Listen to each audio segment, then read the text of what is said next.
Okay, this is going to be a brief tune-up video on the EPX because there are a few things about it a little different than what the L model, S model, that video. I will redo this once I actually have a dirty EPX in here. This is a brand new one.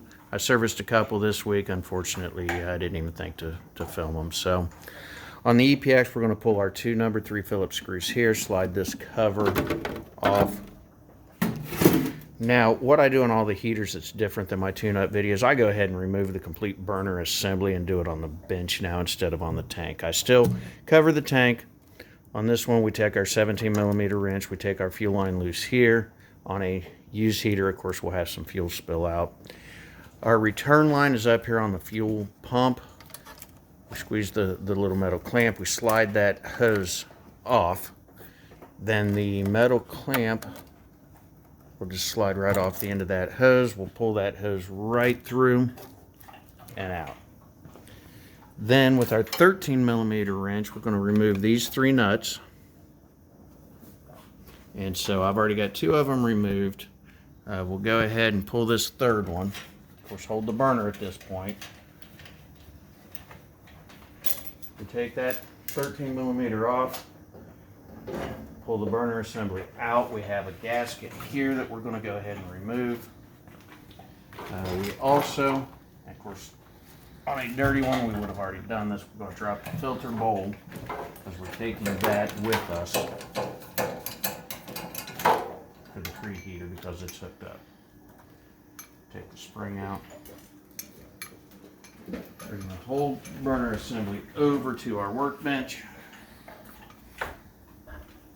Of course, a brand new heater, this is a piece of cake. What we want to do is we can see through this hole, and that's where our photo eye would be. So that's where it's looking through to see that we have flame. We pull that out. We do not want to get brake cleaner on the end of this because it will fog that up and then we'll have to replace it. Really good number 2 Phillips. We're going to pull all 4 of these screws out.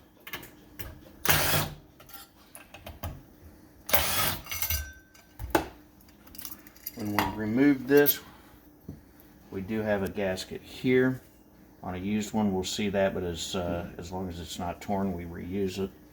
The main things we need to focus on with this is we need to clean and polish this so that we get the reflection of the burn for the photo eye. From here, 1 screw here. We'll remove our vane. This will always be covered in dirt, dust.